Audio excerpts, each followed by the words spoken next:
नमस्कार, मी सनी दाटे, पावना समाचारमध्ये आपलं स्वागत।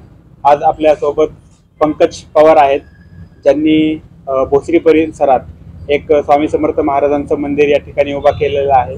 त्यांचा हा प्रवास स्वामी समर्थ महाराजांचं मंदिर आणि आसपास त्यांना मिळणारा प्रतिसाद त्याबद्दल आपण त्यांच्याशी चर्चा आज करणार आहोत। आपण पंकज सरांना भेटूया। पंकज सर नमस्कार। पंकज सर, काय म्हणजे स्वामींवरची तुमची भक्ती आणि हे कधी तुमचं जुळून आलं?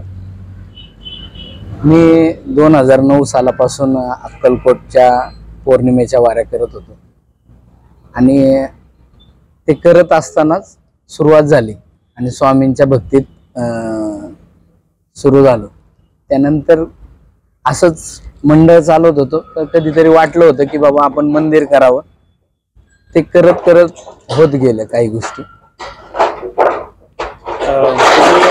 मंदिर या ठिकाणी उभा केलेला आहे, काय म्हणजे काय डोक्यात कल्पना आली की आपण मंदिर उभा करावं आणि लोकांना इथं बोलवावं आणि जमा करून स्वामींची भक्ती त्यांच्यापर्यंत पोहोचवावी? नाही, असं काही कल्पना वगैरे नव्हती। स्वामींची भक्ती करत असतानाच सगळ्या गोष्टी करत गेलो। स्वामींचे अनुभव प्रचिती मिळत गेली। स्वामींनी अनेक वेळा दर्शन काही काही गोष्टी सांगितल्या आणि ते करत हे घडत गेलं। म्हणजे असं काही नाही की विचार केला होता मंदिर बांधायचं आणि लोकांना जमा करायचं, असा काही हेतू नव्हता। घडत गेलं भक्तीने सगळ्या गोष्टी। फक्त महाराजांना बोलत होतो की तुमची सेवा घडावी आणि त्या पद्धतीने ते घडत गेलं। अलीकडच्या काळात आपण बघतो की स्वामींवरचे म्हणजे भक्ती जी आहे ती लोकांची वाढत चाललेली आहे। बरं, आपल्या इथं आपल्याला कसा प्रतिसाद मिळतोय? आपण जे मंदिर उभा केले कसा प्रतिसाद लोकांकडून मिळतोय? नाही, खूप छान। कसं आहे, या आजकाल समाजामध्ये प्रत्येकाला काही ना काही प्रॉब्लेम आहेत, अडचण आहेत आणि महाराजांच्या चरणी जो मनापासून येतो आणि त्याच्या ज्या काही अडचणी असतील ते येऊन सांगितल्यानंतर अनेक जणांना अनेक प्रचिती अनेक अनुभव या ठिकाणावरून मिळाले आणि अनेकांना अनेक प्रकारचे फरक इथं आलेले आहेत। अनेक जण मला भेटतात, सांगतात भाऊ असं झालं, असं झालं, तसं झालं, इतके फरक। तर स्वामींची खऱ्या अर्थाने तुम्ही मनापासून भक्ती केली तर तुमचं काम नक्की होणार आहे। आपण हे मंदिर जे उभं केलेलं आहे साधारण किती दिवस झाले या मंदिराला आपण उभा केलं? म्हणजे ते स्वामींनी जरी दिलेला असेल आशीर्वाद तरी देखील या जडणघडणीत तुमची काय भूमिका होती? मागच्या चंपाषष्ठीला या ठिकाणी ज्योत निघाली होती, जमिनीतून एक ज्योत निघाली होती आणि आमचं म्हणजे माझ्या पहिल्यापासून डोक्यात होतं की इथं मंदिर करायचंच। 2014ला केलं, पडलं। त्याच्यानंतर देखील आपल्याला म्हणजे ठरवलंच होतं इथं करायचंच, काय हो।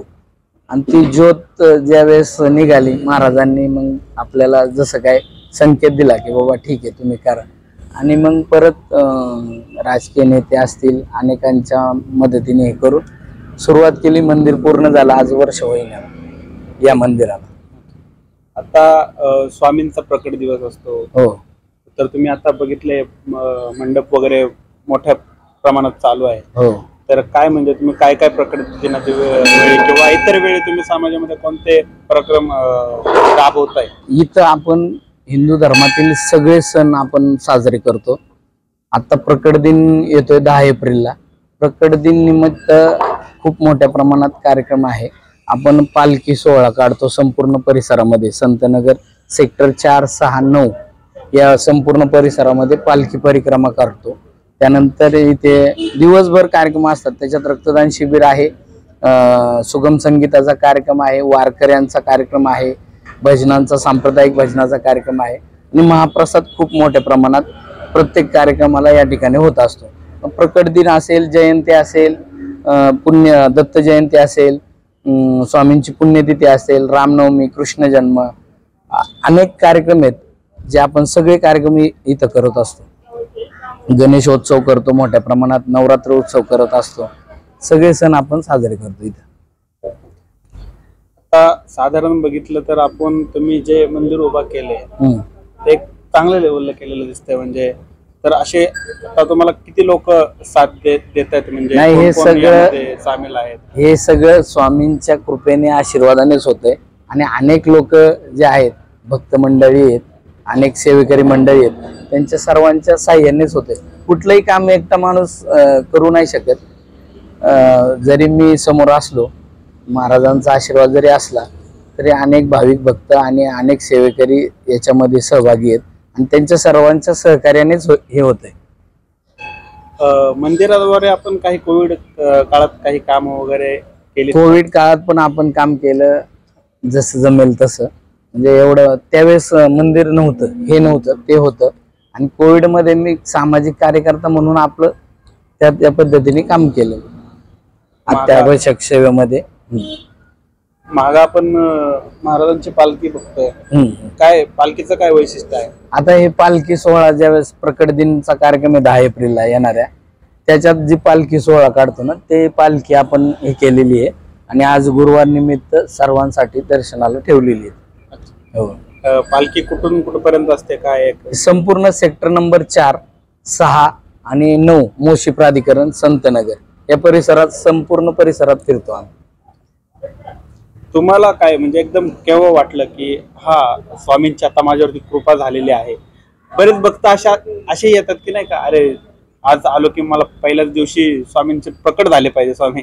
तर तुम्हाला कसं असं वाटलं की नाही का, हा मला स्वामी म्हणजे असं प्रकट झालेत, मला त्यांची कसं असतं, कुठलाही स्वार्थ न ठेवता तुम्ही केलेली जी भक्ती असते ती लवकर पोचवते.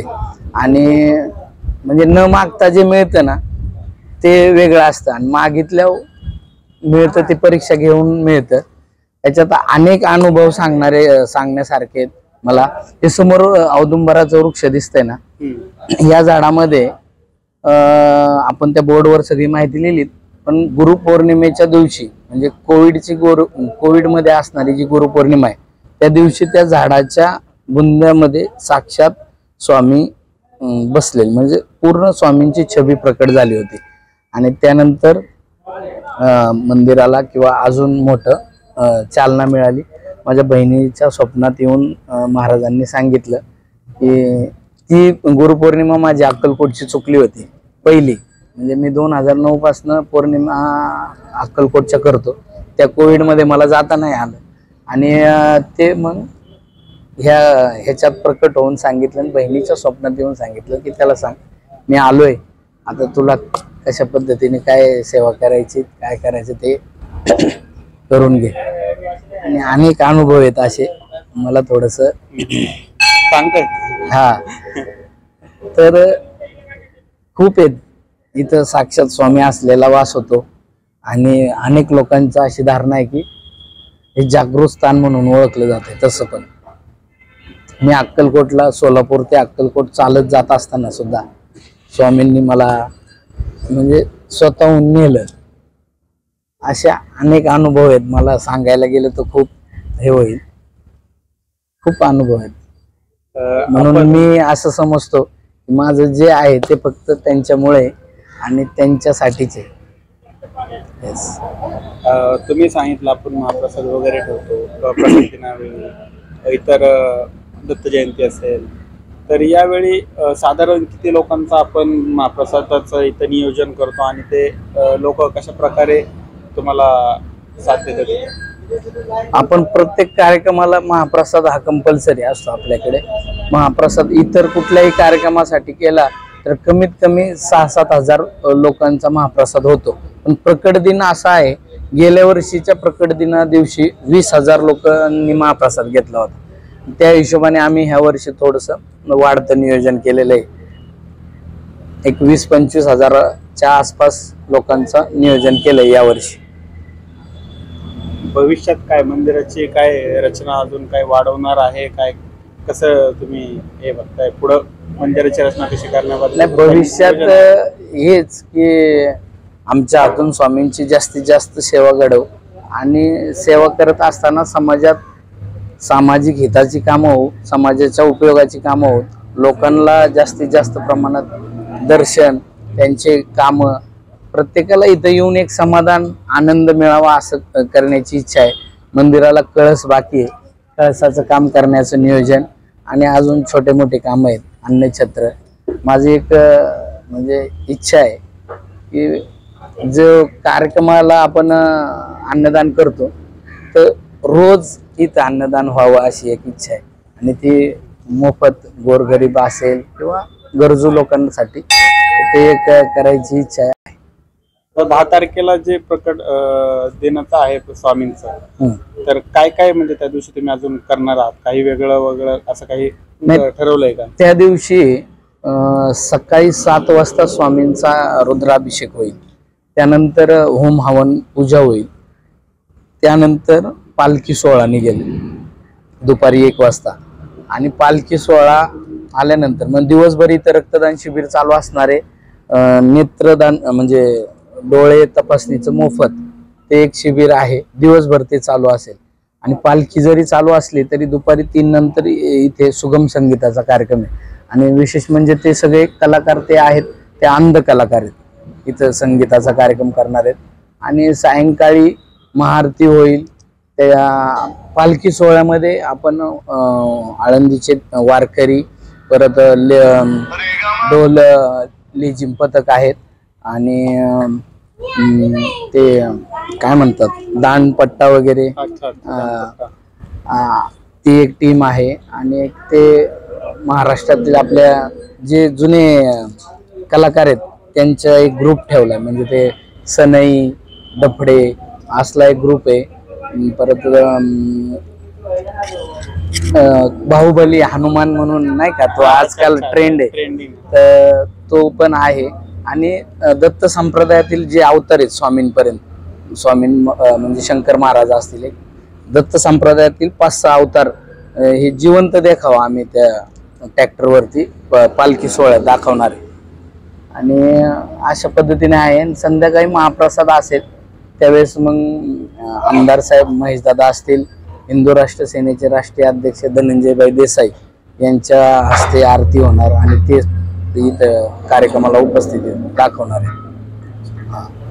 आता मंदिर म्हणलं की एक काही ठराविक जो भाग असतो, म्हणजे काही लोक असतात की ते विरोध करतात, मंदिर या ठिकाणी उभारू नका, या ठिकाणी नका करूच नका, असे काही विरोध तुम्हाला या ठिकाणी जाणवलेत का? नाही, मग त्यामुळं तर इतके दिवस लागले ना. 2014 साली मंदिर जे काही कारवाई होण्याचं कारण मूळ तेच आहे की समाजात समाजकंटक म्हणजे अशा तशा दोन्ही पद्धतीची लोक असतात आणि त्या लोकांमुळेच खरं तर इतकं हे झालं. 2014ला मंदिरावर कारवाई झालीच नसती आणि काहीच नसतं. आणि हे काही लोक आहेत की त्यामुळं हे सगळं घडलं. आता आहे, स्वामींनी त्यांना अक्कल दिली असेल, आम्ही असं समजतो. आणि मंदिराला विरोध करण्याचं कारण नाही हो. खरं तर आपल्या तसं पाहिलं तर ह्या भागात आहे ना एकही मंदिर नाहीये. आमच्या या मोशी प्राधिकरण संतनगर मध्ये एकही मंदिर नाहीये. एकही, हे मंदिर जर सोडलं तर सार्वजनिक असं एकही मंदिर नाही की जिथं आपला एखादा माणूस जाऊन बाबा हक्काने डोकं टिकू शकतो, आपलं गाऱ्हाणं देवाला सांगू शकतो, असं मंदिरच नव्हतं. आणि इथं स्वामींचं मंदिर झाल्यामुळं अनेक लोकांना खूप आनंद, खूप चांगल्या भावना आहेत. काही छोटी मोठी लोक असतात, काही थोडं असतो की त्यांना त्रास होतो, पण ते कुठेही गेलं तरी अशी जी जनता आहे त्यांना त्रास होतच राहतो, त्याचा काही विषय नाही. तुम्ही सांगितलं की जो कार्यक्रम होणार आहे त्यावेळेस काही अंध कलाकार जे आहेत संगीत वगैरे करणार आहेत, अंध कलाकारांना इथं घेऊन यायचं हे कधी डोक्यात आलं तुमच्या? नाही, कसं आहे, मी अनेकदा जाताना म्हणजे आपण फिरत असतो, पाहतो तर सिग्नल वरती बऱ्याचदा दिसतात अंध कलाकार आणि अतिशय चांगलं गायन आणि वादन हे सगळे कार्यक्रम त्यांचा होत असतो. तर मी एकदा विचार केला की आपण चांगल्या लोकांना एवढे पैसे देतो आणि तो कार्यक्रम करायला लावतो, खरं तर त्यांच्यात तेवढी चांगली गायनाची कॅपॅसिटी पण नसते, पण आपण देतो. मी विचार केला की बाबा आपण जर ह्या लोकांना कार्यक्रमाची संधी दिली तर काय करू. मग दत्त जयंतीच्या वेळेस मी तो कार्यक्रम घेऊन पाहिला. तर ज्यावेळेस आम्ही प्रत्येक वेळेस कार्यक्रम ठेवतो भजनाचा वगैरे, तर त्या कार्यक्रमाला अतिशय चांगला प्रतिसाद सगळ्या लोकांकडून पण मिळाला. म्हणजे आपण तर कार्यक्रम ठेवला लोकांनीही तो चांगल्या पद्धतीने पाहिला आणि खूप छान वाटलं सर्वांना. मग तिथून मी ठरवलं की इतरांना हे करण्यापेक्षा कमीत कमी त्यांना आपली मदत पण होईल आणि एक चांगल्या पद्धतीने सेवा पण होईल, म्हणून मी अंध कलाकारांनाच ठेवतोय. 1-2-3 कार्यक्रम झाले. हे खूपच वेगळं काहीतरी तुम्ही हो. करताय की असे मी पण अनेक वेळा बघतो की रस्त्यावरती जे अंध लोक गाणे वगैरे म्हणतात त्यांच्याकडे कोण साधारण लक्ष देत नाही, बरोबर. पण आपण त्यांच्याकडे लक्ष दिलं आणि मंदिरामध्ये त्यांना गाणे म्हणजे खूप मोठी गोष्ट आहे. बरोबर. तर तुमच्या या सगळ्या जीवन प्रवासाला खूप खूप शुभेच्छा. मंदिराद्वारे तुम्ही अनेक चांगले प्रकल्प समाजात मांडत राहा, याच तुम्हाला शुभेच्छा. तर हे होते आजचे आपले कला पाहुणे पंकज पवार सर, यांना आपण अशा शुभेच्छा देऊया आणि धन्यवाद.